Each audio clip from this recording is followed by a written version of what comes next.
Yesterday I told you about Rabbi Dessler. Some people are pretty disturbed by that, weren't you?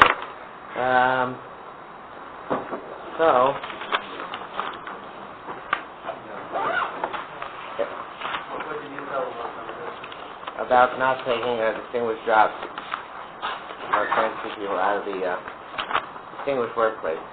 There actually is a response.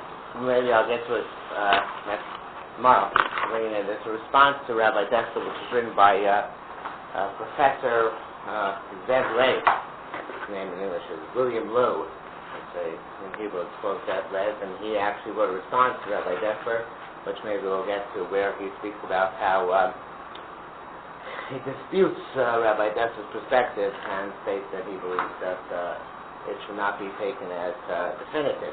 But not for today. Maybe we'll get to that next week. In the meantime, the actual question we wanted to learn about is specifically not so much about the issue of whether one should have a college for yeshiva students, which is really what we were arguing about concerning the case and gate debt, but the issue was really much more to be careers. So I want to photocopy the interesting truth from Moshe Feinstein. It's not so short, but not so long. So maybe we'll go through it. It's just 2 pages.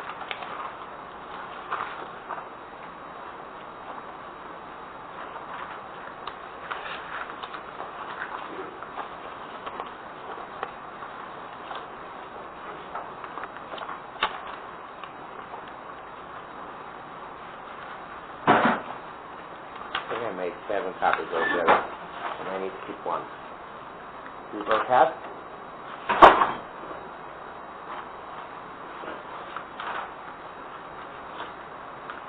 Okay, this one I gotta keep, so anybody doesn't have to look for somebody else.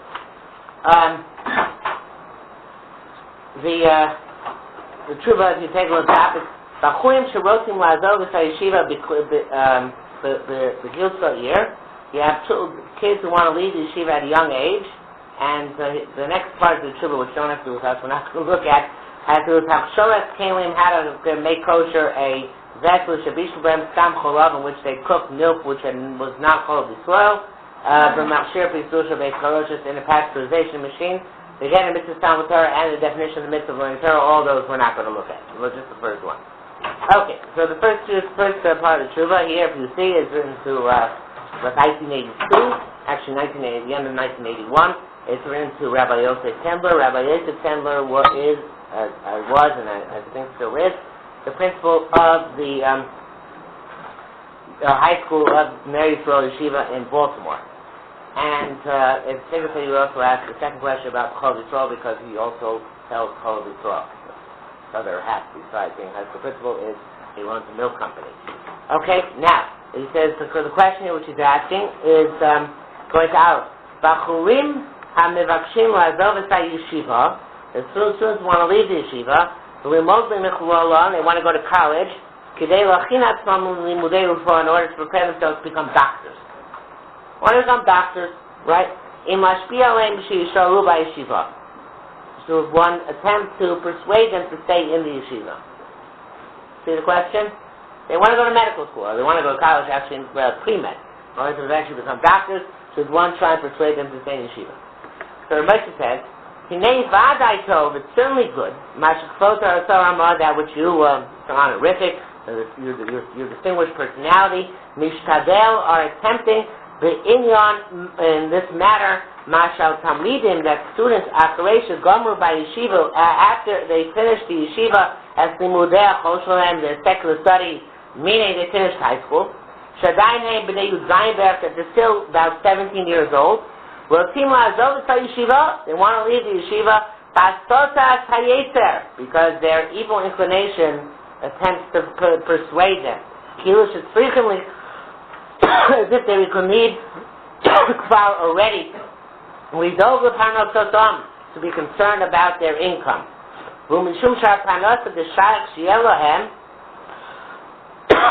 That's because the sustenance that is possible for them to accomplish the Gamin Yani Torah, also from Torah pursuits, Kimulame, such as a teacher, of a rab or rabbi, they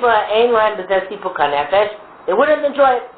It's not to their liking. They don't want to be good teachers. They don't also want to make their money from computers. You see in parentheses it says computer, right? The Chadoimeh, excuse me. They're not going to be happy with that either. The only from the income of the knowledge of medicine, etc. That's what they want. Should be skilled there for this. You need a lot of preparation. To go to a college, in case you couldn't read the Hebrew, it's college, here in parentheses, first, which together with learning to be a doctor, etc. It takes 10 years and more. I already said an interpretation of the pasuk which talks about the council of evil people. Shakro Omer, the pasuk says, the verse says at the beginning to him, Ashrei Ish. It says praiseworthy is individual. Who did not follow the counsel of evil people. Because no person becomes an evil person immediately. Doesn't happen. First he goes and follows their counsels. To be concerned about matters of his sustenance, of his income. Even though his time has not yet come to be concerned about this. He has all good stuff he needs in his father's house. The Gamabur of evil and also for his father, it's much easier to sustain him at this point. Because it doesn't have to spend almost anything on a 17-year-old son. Okay? Obviously, it wasn't the type of 17-year-old son who requires a car, etc. Nevertheless, if such a person at that age, he's worried about his income, because the counsel of evil people, and the evil people bring proof to him from that which the rabbis say, that one should never rely on miracles, right? After all, you're going to be able to achieve an income without having a proper education of miracles. And they're very machmir, they're very stringent when it comes to this mitzvah not to rely on miracles. Lomar to say, they say it's not enough to worry about this when you need to worry about it. Which means after you get married. Because there are many ways of sustenance which God has in the world created. Without miracles, even in a natural way, and like everybody sees, even young children, even very young children, and nobody has to prepare for these types of easy types of making money. Rabbi Noroi, like Rabbi Noroi, who's a Tana who appears at the end of Kedushin, says, I reject all crafts in the world. Only teach my son Torah. And so therefore Rabbi Noroi says you don't have to teach any craft to your kids. Just teach them Torah. There are those who argue over there. In that Mishnah, there's an opinion, the first opinion, which I believe is either unattributed, it's Tanakama, or it's Rabbi Yehuda, I don't remember which one. He says, even though those who argue him, they require you to teach your child a craft. Like the Bryson says, the Kiddushin, not that last Mishnah, but the Bryson Kiddushin earlier says, if no father is liable for a son, among other things, you have to teach him swimming, and also you have to teach him a craft. And at that, Rabbi Yehuda, here Rabbi Yehuda does appear, it says, anybody who doesn't teach his son a craft, is teaching his son to be a bandit, because he's not going to be able to make a legitimate living. Robber. Thief. Yeah. Not the bank. Bandit. Bandit. Yeah. And also, but it says usually about Kapara expounded A person should teach his son a clean and light craft. A master talyuso, which is to be a tailor. The tailor, it's a master talyuso means you're able to make even stitches. Which means you could be an expert tailor and stitching before sewing machine. It's very hard to make straight stitches, right? So the master talyuso is somebody who's able to make straight stitches. It looks professional. So name is that's the person. Master talyuso, that's a tailor. So that's a good, nice, clean Jewish profession, right? So dirty. The teleologist is right out. I think tailor used to be a very good Jewish profession. Now I don't see too many Jewish tailors anymore. At least I don't. So he says, over Kedushin pay based on Bryce without their mayor, and Kedushin, he says, as the kind of mayor's opinion, you have to teach your son a umnus. So you have to teach him a craft. Ein mechayvin l'lamid lohem umnus. You're not required to teach them a craft. Shall fi daitam yuchal isasher mizeh. That according to their opinion, they can get rich. So you got to learn a craft from which you can sustain yourself. But who says an obligation to get rich? The rorak machmashe mechuyavim le'ezer. It's not just because you're not required to do more. In other words, the father would say, listen, father, you don't have to teach your kid to be a doctor. Just teach him to be a tailor. It'll take him much less time. He'll spend much less money. And he'll be able to make his own living, right? A plumber. Plumber might not be so good. But plumbers make lots of money nowadays. Everybody's ever had a plumber to their house knows it's a great profession. You make lots of money. So, but then liquid plumber came along. So liquid plumber doesn't do much good, I tell you from experience. So he said, and even though the father said, and that father said, because they love their children. So they want to teach their child also a craft which makes them rich. They say, no. It's true we could suffice by teaching them to be tailors, but we want to teach them how to make it rich. We love our children, we want them to get rich. Okay, makes the Rabbi Meir, because the Rabbi Meir concludes, but Bryce of Kiddushin, from there in the Bryce of Kiddushin, so Oilam Yilamed Adam B'no Umnus Nekiya V'Kal, for sure he teaches his son a light and clean craft. Yivakesh Rachamim, he should daven. Ramisha Eishem Rechosim Shlo, to he to whom riches and property belong.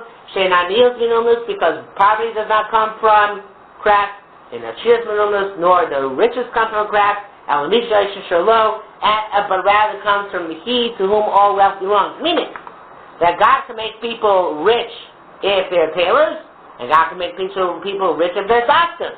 It all depends on how many customers God brings you, how much you are able to collect your charge, right? How much your HMO pays you. Any profession has both rich practitioners and poor practitioners. So therefore, what's the difference between the rich practitioner or poor practitioner? The Yafet Yishmaya, divine help. So you should always teach him to be a tailor, and he should daven if he wants to be rich, because riches will come from Hashem. Okay, that it says, the poverty does not come from the craft, nor the riches from the craft. So everything goes on based on his merit. So everyone has to daven to he who owns he who is in charge of riches and property. Okay. And to learn a clean and light craft, the Chesed Hashem is with God's help. The Medina Zoo in this country, with God's help, we do not need, for with God's help, in Medina Zoo, it doesn't take a long time to learn an easy craft. On the contrary, by Medina Zoo in this country, even the entire world. Almost all rich people, Nasu became rich. Not because they learned some kind of secular discipline, not medicine, nor geometry, which it says is engineering, right? Engineera, right? Nor mathematics. But in other words, they're entrepreneurs. They made money because they set up good lemonade stands. And they parlay their lemonade stands into car dealerships, whatever the case may be. But, that's how they... That's good, some good entrepreneurs skills. Yeah. So that's how they and even those who are smart in some sort of area, discipline, they didn't get for their wisdom not even 1 cent more than other rich people. Ella, rather, only from the gift of God. If he is chutzah based on a person's merit, and based on a person's mazel, which we said means a person's flow, which we said means the predestination of an individual under what circumstances he's going to lead his life. His luck. What? His luck. His mazal. Yeah, but I don't like the translation. Look, it's not a good translation. It's not a good translation? No, there's no such thing as luck. Right. What does it mean? Flow. Mazal means flow. Okay? Remember that. Yes. The mazel tov is not saying it's good luck. So he said? Yeah. Well, doesn't mazel tov mean like constellation? Congratulations. It doesn't mean good constellation because we don't believe constellations has to govern anything. It means Right, but isn't that like the literal meaning? Literal meaning is a good flow. The good flow that you're enjoying today should continue to flow for you. So what's the translation of good Yom Tov? The Yom Tov you have today should be good. No, good Yom Tov? Good Right. day, good? Yeah. So you had a good day you have today should be a good day. Oh. Okay? Okay. Yom Tov. Yom Tov. Today should be a good day. No, it's a good day. Yom Tov, a holiday, it's called a good day. In Pakistan, people do use the term good day, they say Yom Tov. People say you should have a Yom Tov, a good day. Right? But we use the word Yom Tov. Good day. Good day. Yeah. A good Yom Tov is actually Yiddish, obviously. I know, Yom Tov. Okay, I know you're upset about that, but that's the way it is. Okay, so he says,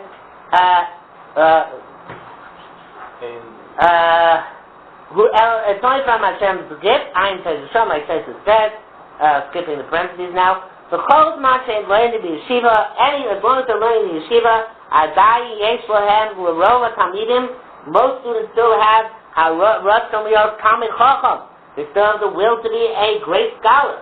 Ubarak Hashem, and we thank Hashem, we find many students, She'ein Roitzim B'Shum Oifen, do not want in any way, L'Niach Limudam, by yeshiva, to forsake their learning in yeshiva. Afilu Kshavos Seimen Roitzim. Even when the fathers don't want to let them stay in yeshiva, they don't leave yeshiva. And they come to ask if there's a requirement because of kibbud of to leave yeshiva, and not to honor their fathers. Shepashut leika. And it's clear that there isn't such a requirement. There is not, he's saying. Yeah. Close to Rabbi Elazar ben Nuchras, like Rabbi Elazar ben Nuchras, who ran away from his father's house because he wanted to go learn Torah, even though his father didn't let him. Let's skip the parentheses here. We'll give the story. I should tell you an interesting story which happened to me. When I was in my 3rd year of yeshiva post-high school, which contradicts this. My parents wanted me to go back to America and go to college, and I did not want to come. And the question is that I'm going to Baltimore and going to college in Baltimore while I'm going to Ner Yisrael. And the Rosh Hashiva, the Shiva had who was in at the time standing here, Shlomo Zalman Auerbach, to ask the question what to do. Shlomo Zalman Auerbach, of course, is one of the great Torah scholars of the 20th century. And I went to Shlomo Zalman Auerbach with a letter of introduction. I think the Shiva also called him and asked him, these are my choices, to buck my parents and stay in Israel and learn, or to go back to Baltimore and go to college. So he said, go back to Baltimore and go to college. So evidently, I made a face. Involuntarily, of course, but I grimaced or groaned or whatever I did, I don't remember. And he said to me, what's the matter, you don't like my stock? So I said, no, chas v'sholom. And he said to me, you'll go back, you'll spend a couple of years in yeshiva, in college, and your parents will see that you're not enjoying it, and after a couple of years they'll let you come back to Israel, but in the meantime you should go. So, in fact, the next day the Rosh Hashiva, the yeshiva I was in, called him and asked him, did you really mean it was a psak? It was a halachic decision? He said, yes, it's a halachic decision. Now, I to this day, I'm not 100% sure why it's a halachic decision. But if it's a halachic decision, what he basically was saying is that there is no right of appeal, right? His word was final and I must obey, that was basically the gist of it. So in fact, I did come back to America, and I happened after 2 years, I indeed went back to Israel to learn again, having pocketed a master's degree in counseling. Which only takes less than 2 years to accomplish.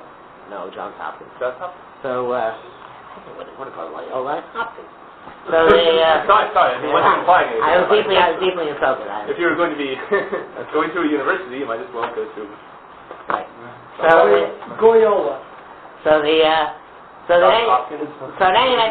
from this we see that not everybody agrees to this approach of Moshe Feinstein. It's a very important lesson that Moshe Feinstein says it's poshut that you don't have to listen to your father. Strictly speaking, you don't have to listen to your father. However, and I had a friend who, in fact, did buck his parents, and he was in yeshiva in Eretz Yisrael, in yeshiva, and his parents wanted to go back to college, and he refused to go back to college, and he got into a tremendous fight with his parents, and his parents cut off all his support, and eventually he was basically, left penniless, and he had to go back to America, and he went to, once he gave in all the way, and he went to whatever college he went, and eventually it turned out not Frum. Because when you lose a battle like that, then sometimes it's a very, very bad, the ramification is very, very negative. It's important, it's very dangerous to put up a fight which you might win in the short term, but lose in the long term. So what Ramesh is saying here is that technically speaking, strictly speaking, one does not have to listen to one's parents. If one wants to go learn, one does have to listen to one's wife. If one wants to go learn, one just goes unilaterally and goes learn, but sometimes it's not so simple. Wife is much lighter than parents. What? Wife, you can ignore words of your wife, it's much lighter than your parents. It's not so simple because you have more obligations to your wife than you have to your parents. You got to feed her, you got to support her. Parents, you don't need to give them money, right? Right. So the wife is opposite. You don't need to listen to her, but you need to support her. Right. So which is worse? Exactly. That's my point. Okay. So the famous one-liner of Reb Chaim Brisker. Reb Chaim Salvation was once Rosh Hashiva Voloshin, and he had a student who came from Warsaw, and he said to Reb Chaim, when he came to Reb Chaim once, he said, "Listen, Reb Chaim, my parents want me to come home for Pesach, whatever the case may be, but the halacha is kibud ava ein mishal av. The support of a father and mother comes out of the father's and mother's pocket, right? So therefore, since they're not sending me money, I want to stay here for Pesach, right? So that because they're not sending me the travel expenses. So isn't that correct? So Chaim said, you're right. You don't have to spend the travel expenses out of your own pocket. Go walk home. Probably about 1,000 miles. So the point being that yeah.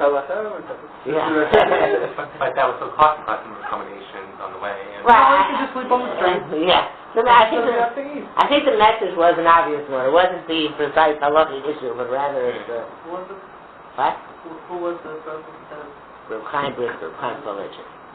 Okay. So again, it's not so simple, but that's what Moshe is saying. In theory, yes, one can buck one's parents and just say ignore them and go learn Torah. so if you're just talking about like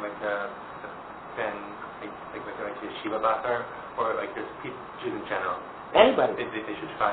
No, I'm saying, is he saying that the ideal is to go to yeshiva and learn and not go to college or university? I believe that's what Moshe's approach is. Okay. Certainly before you're married. But once you're married, he says it's that easy to get a job. But you're right. But once you're married, he says that you might have to work harder to get a job. But now you're not married, why should you work getting a job now? Rambam says, right? The Gemara says it. Gemara says you're supposed to have a house and an income before you get married. So, does anybody have the question? It's not minhag mokum anymore. So the Moshe says. No, he doesn't say that. He says the opposite. He says you can learn and can I don't see people ask this. What? I don't see people ask this question of this Rav Moshe, because it's not a question to us. The Gemara says how he can ignore this Gemara. Yeah, so there's a machlokes in the Gemara between the I think it was Amoraim of Eretz Yisrael and Amoraim of Bavel. The sages in Bavel, they said you should first have a parnasa and then get married because it's hard to find a parnasa, right? And it's hard to support your wife unless you have a parnasa. And Eretz Yisrael, they were more wealthy, better to do. They get taxes, money. What? Money from government. Let's say they get money. They had money from the government, right? So they had Section 8 and welfare. So since that was the case, they said, first you should get married and then learn Torah. So we passed in like, the sooner we have money, income coming in, so we passed in like the people that as well. What would you say about the two Shvat different doing, right? One is for his work, the different someone else who works. Yeah, one for the other to learn Torah. Obviously, there are people in the world who are meant to make money, and people in the world who are meant to learn Torah.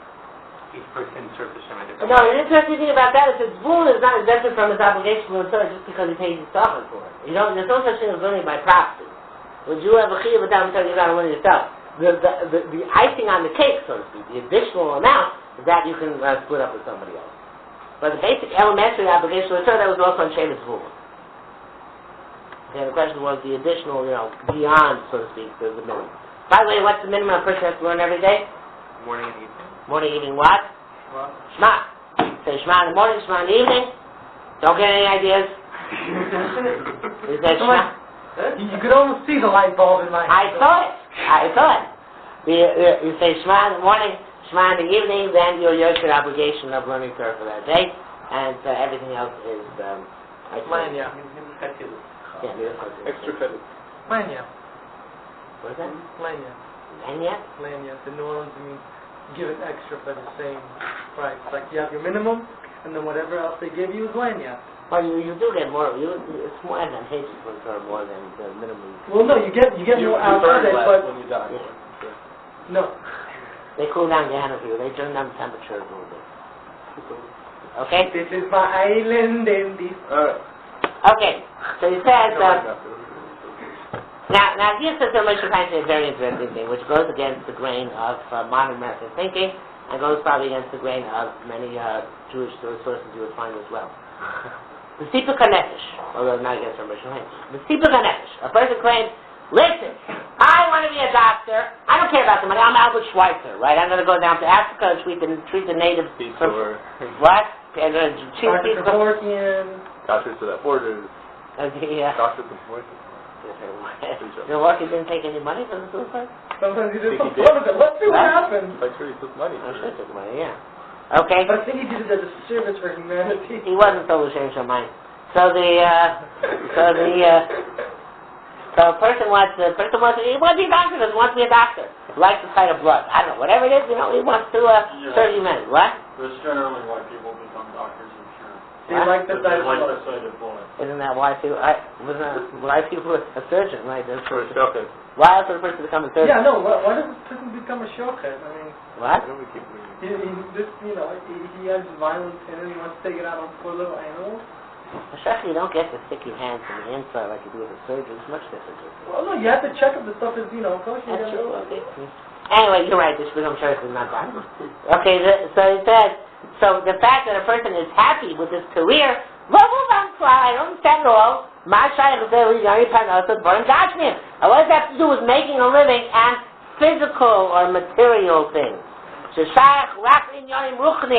only relevant to spiritual things. The limud idiyat ha-Torah is learning and knowing Torah and with acceptable and good deeds, right, or good proper deeds. Shemehem shayach sheyeh in Sipuk HaNefesh. From that you can have a satisfaction in life. But in terms of making a living, it's just a physical thing. What's the difference if you're a doctor or a ditch digger? You shouldn't be getting your satisfaction in life from your work. You should be getting it from your Torah and your mitzvahs. Yeah. That's Chazal. Say somewhere that it's better to get job which is mitzvah this type of stuff. Like doctor is definitely mitzvah, healthy, especially if it's work for Jewish family. It's better than to be doctor than to work with say computer programmer for Microsoft. You want Chazal to say that somewhere? You got the idea, right? There's a certain job which is it's not sorcerer or more, which is Jewish, but you help people on a lot of jobs that mitzvah to do, like doctors. Most of them is like most like the best case of such job. The real job brings you money, but it's not mitzvah.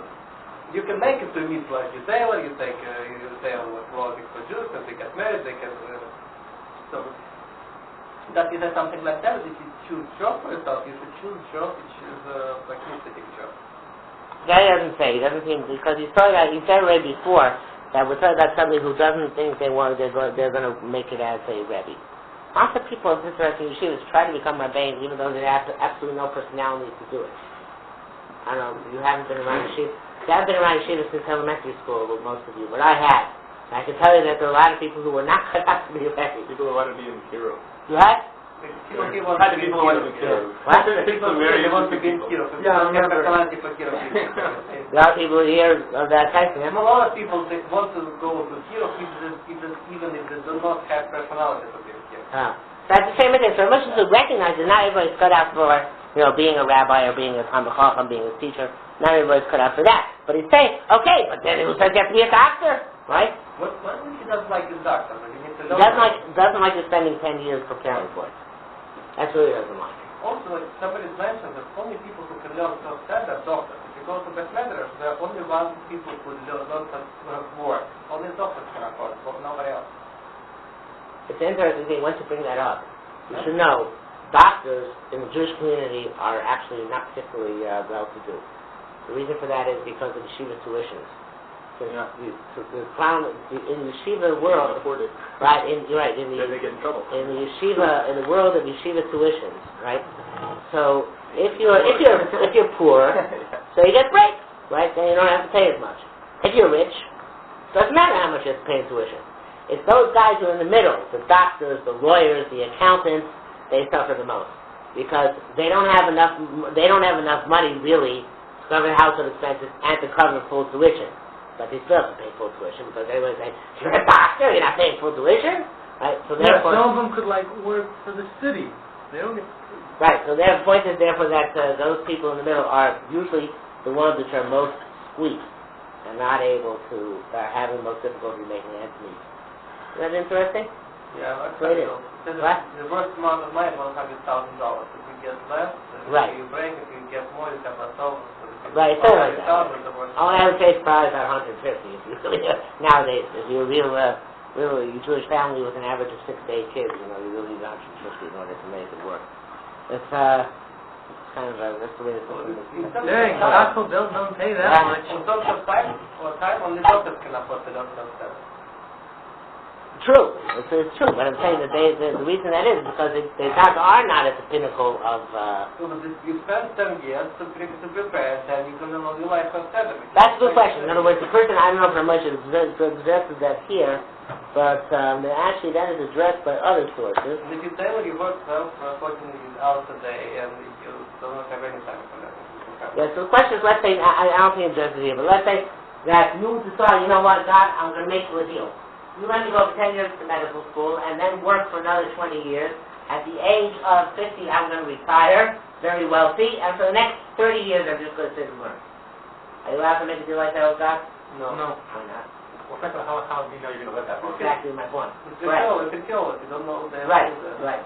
So they're going to say to the medical school, right? The guy is going to say, God, let me go 10 years to medical school, and then afterwards I'll make it up for you. Unless God comes and says, okay, shake his hand, so to speak. You have no idea that that's just going to work out. Person who has himself situations, he will not be able to pay tuition. He said, I'm going to be sailor and will not make enough money to pay for tuition for my kids. And then he said, I'm going to do, because this doctor, he knows that he's going to pay. This person, he will have killer, said, okay, I will not be able to pay tuition, I will not be able to do this and that, but I want to do it. Do you understand like that? Yes. Then Ramon said, it's a good thing to have job and to pay all tuition, to pay everything. Ramon doesn't deal with these yeshiva tuitions. Here's your question. Is there such idea that you shouldn't put yourself in situations that you, at some point, you will need to ask for money? There is such an idea. Yeah. But it's I don't know. In terms of tuition, I don't know if that's called asking for money. Say even just sample of like so. Well, that's the major example. I don't know. It's a good example. I don't know if there's actually, let's say Yeshiva charges you $10,000 a year, right? It's average tuition nowadays for Yeshiva high school. So they charge you $10,000 a year. I don't know, a little bit less, $9,000. So that $10,000 or $9,000 or $10,000 a year. By the way, my daughter is going to seminary next year in Israel. That is the greatest expense in an Orthodox Jew's life, I think, other than marriages. But for her to go to seminary in Israel, besides the plane fare, besides all the clothes she has to buy, of course. Cell phone. What? By the cell phone, yeah. This tuition is $13,500. So she has since... That's a car. Yeah, it's a car. It's not a bad car either. Since so if your daughter stays in Israel for Pesach, I'll get a little bit of a break. You get $2,500 off. But when I went to yeshiva years ago after high school, it was about I think $3,000 a year. And if you couldn't pay, you didn't have to pay it. Yeah. 12,000, 13,000. That's nothing compared to most colleges. Yeah, but most people have been saving their whole lives for their kids to go to college, And they don't have. and they haven't been paying the tuition all these years. So they save for their 2 kids to go to college for 20 years, whatever, 18 years, and they have a tidy sum put away. Most Orthodox Jews have not been able to save for the last 18 years. They're lucky if they're not dead. What? For 6 kids. Yeah. 6 kids, right? So therefore, it's a little bit more out of proportion. The thing is that, as I said, not everything that tuition goes to pay necessarily to your own child's specific education. Much of it goes to pay for the staff, the building, and so on and so forth. That's why one is allowed to deduct a substantial part of the tuition one pays from one's obligation, it's not really an obligation, but from the customary meiser stuffing, from the tenth one supposed to give every year for charitable causes. It's not halacha. You don't have to give a tenth, but it's a custom. It's a very strong custom. But much of your tuition, besides the part of your tuition, which goes to pay a teacher, the actual teacher, which is, let's say, it's a classroom of 25, and teachers making $50,000 a year. So besides the $2,000, which is going to pay your classroom teacher, so then his rebbe. So then the rest of it is kind of like largesse on your part of the school, and you can actually deduct that from your stuff. Yeah. I mean, before I spoke about Torah, it says it's roughly opinion. It's Tarais, Rabbanah, and the Mincha. Yeah, there's accepted opinion makes some into a minute. It's not a Chachone, it's not Tanakh, it's not a Shas, it's a minute. That's the accepted opinion. It seems to bother you. No, otherwise. Okay. So anyway, so it says the Moshe Feinstein again. El Baruch Shebaz Mimasha Lo Hayu Elu Klal Ava B'Cheshet Limo Limon Torah. Stuff he says here. It says the fact that these people like medicine must be because they didn't enjoy learning Torah. They didn't have a love or a desire to learn Torah. Vadi by yeshiva lamdu b'toiv, and even if in the yeshiva they learned well. Who actually should say because they by nature they're goody-goodies. Meaning they listen to their teacher when the teacher wants them to listen. When you teach them what he's teaching them. But not because this type of learning Torah, which is the primary base of our entire life. And this is our only purpose. That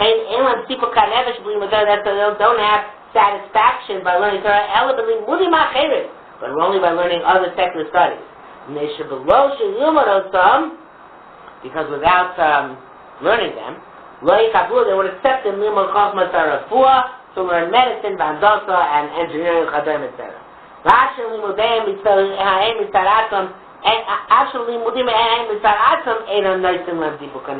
And Moshe said, a lawyer, a doctor, an accountant, an engineer, they're not happy. Right? They're not happy either. They're doing it because they weren't happy learning Torah. But don't think that they're happy doing what they're doing. Their career is not meaningful to them. This is kind of amazing thing on Moshe's part. Okay, therefore, we're going to start off the page. L'may, when it comes to practice. In Efshar Lashpi Aleim Shishor B'Yeshiva, it's possible to convince them to stay in yeshiva, live on Torah, to learn Torah, they won't be concerned about making a living at all.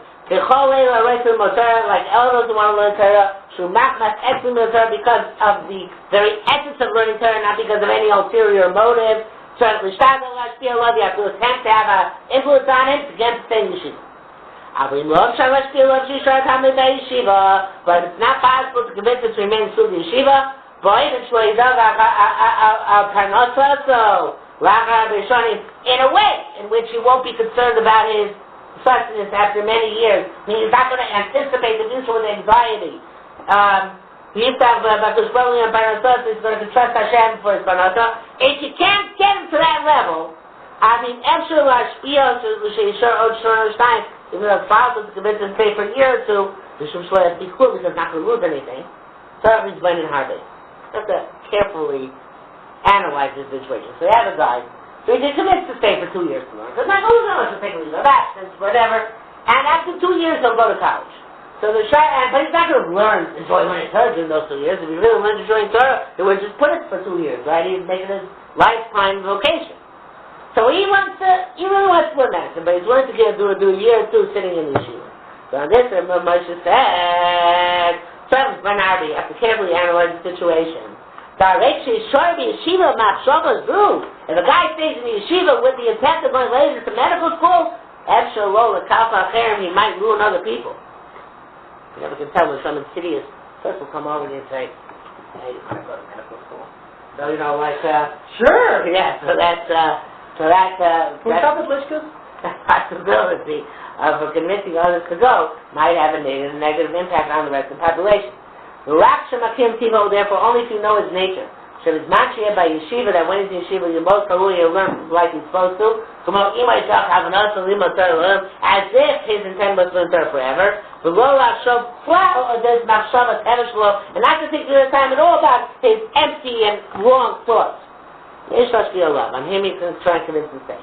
He asked, because even if he's learning the Torah 1 or 2 years, and itself is a great thing. The Gamma Answer it's also possible, of course, that he'll do tshuva, right? The yeshiva, after going a year or 2 more in yeshiva, Yitzchadek Libo, his heart will become strengthened. The Yeshua ben Torah will remain a Torah scholar forever. Okay. So, Mashkot of Torah, that which you wrote. Says, as a certain thing, when they're going to go to college, they're not going to learn forbidden things in college. You still can't rely on this. If stayed in yeshiva all these years, didn't commit to stay in Torah, and he still wants to go to medical school after all this, we have to suspect. When they'll be together with free thinkers, and scoffers, at the golf club, yeah. And with non-Jewish men, and non-Jewish women. She has few love with the love of Chodavar, who has that influence him in all matters. He says that's just a suspicion. There's a lot of grounds for this. Actually, my saying on the that, but in practice, all this is not relevant. And you have to try and convince them not to leave yeshiva. Rather,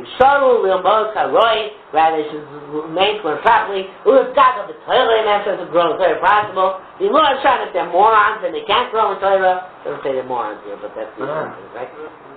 What? You asked if they're morons that can't learn Torah. It doesn't say that in the text here, but I'm adding that.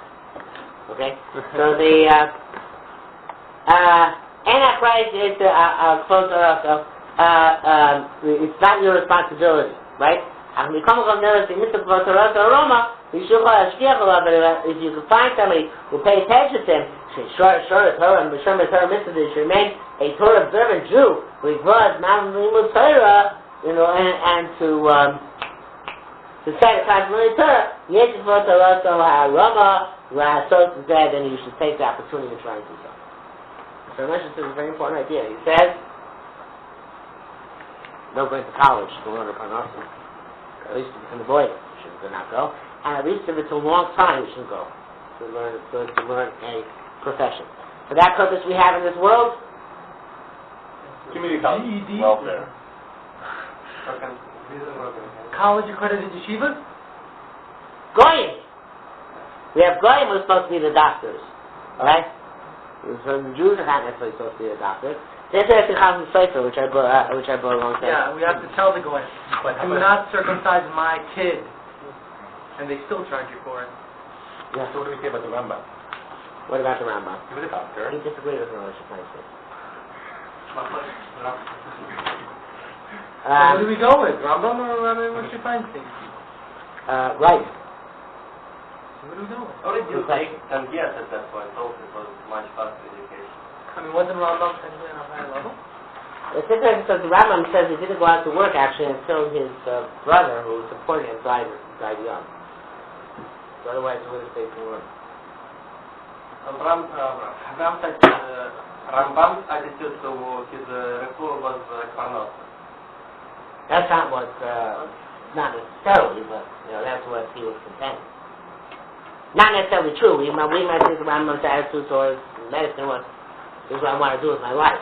And this is very good, but once he started working in Egypt for the king, right?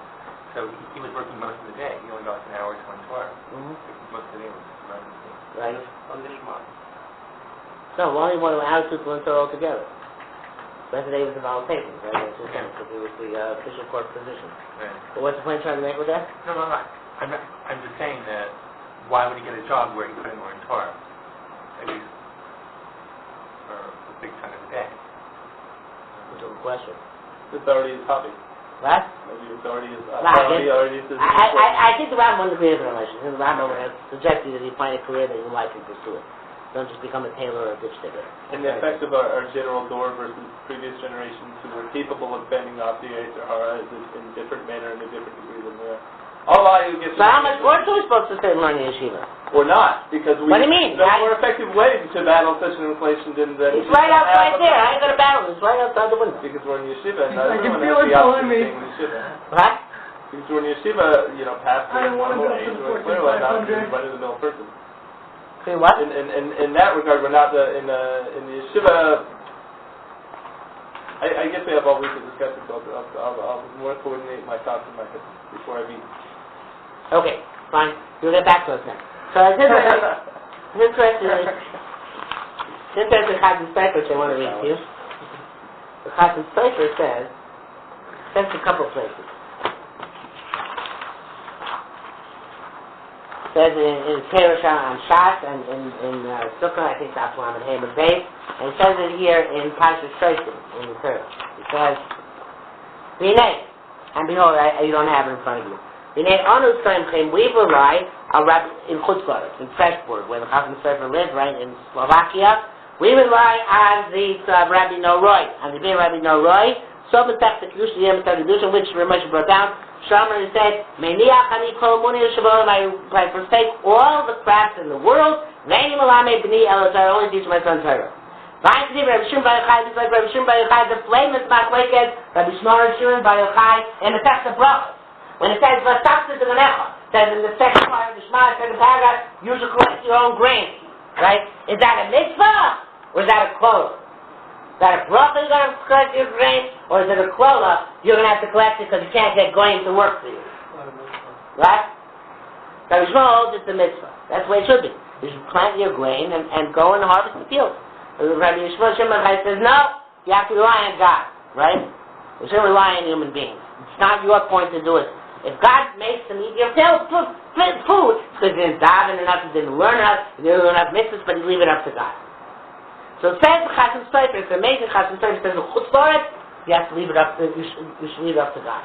That's Chassid Sofer, right? But it says like Rabbi Shmuel Hikshasham. So Rabbi Shmuel Hikshasham asked there, how can the how does Shimon Yochai say that? It says you should collect your own grain. Venira lo. It seems to me, so this is how he would answer on behalf of Rabbi Shimon bar Yochai. Listen to this fascinating answer. He says, when the Jews are living in Eretz Yisrael, mitzvah sof konecha. It's a mitzvah to gather one's grain. Not for his sustenance. The reason to collect grain in Eretz Yisrael is not for sustenance, not to make an income. Rather, Rabbi Shimon says, as far as sustenance, rely on God. Rather, and the words of Rabbi Noah, he said, I always teach my son Torah. Elamshum mitzvah eretz yishuv eretz Yisrael. But rather because of the mitzvah to settle the land of Israel, you gotta work when you're in Israel. Okay? And that's why Boaz, it says that Boaz went out himself to winnow his grain, his barley out in the field. That Elisha had and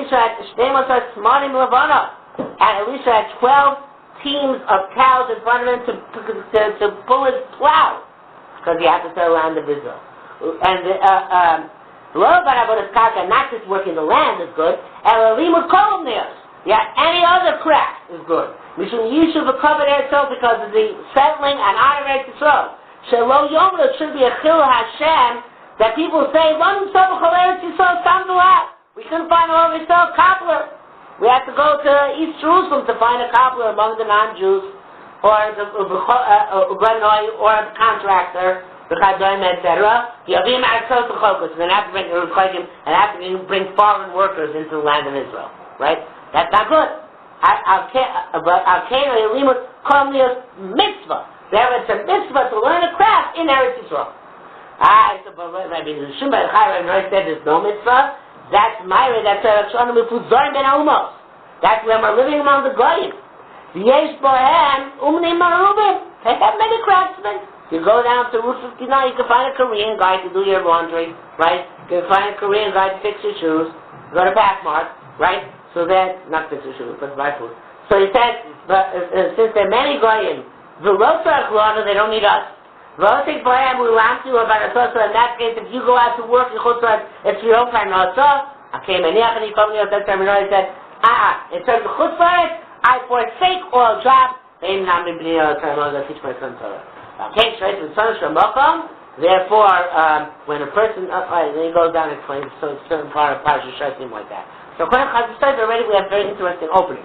Chazal Sofer says, when Moshe says, Parnasa is not, work is not a value in of itself, it's only a means of achieving an aim, sustenance. So therefore, you take the minimal career, which you have to take, and certainly don't waste time going to medical school if you can avoid it. According to the Chazal Sofer, though, that's only true chutzpah. In Eretz Yisrael, a person's got to work. Not because he has to make money. It's not the issue making money. The issue is settling the land of Israel, creating a bona fide Jewish society. So that's according to, but not chutzpah. And then we import the goyim. So that's the Eretz Yisrael, not chutzpah. So now what we still have found is somebody who suggests that even chutzpah, you should have a career for the purpose of having a career which is meaningful, not for the purpose of making money in a pragmatic way. Okay, we'll have to come back to finding one of those. Yeah? In that second case where you said that the goal is to establish a bona fide Jewish society, is certainly an economy is part of that, right? So that means people earning an income, right? That's what I said, you have to have an income, yeah. There needs to be an economical system. Right. No, but you have to make money too, obviously. But the point is, it's not the making money which is the goal, but rather it's establishment of a society is the right. whole. Yeah.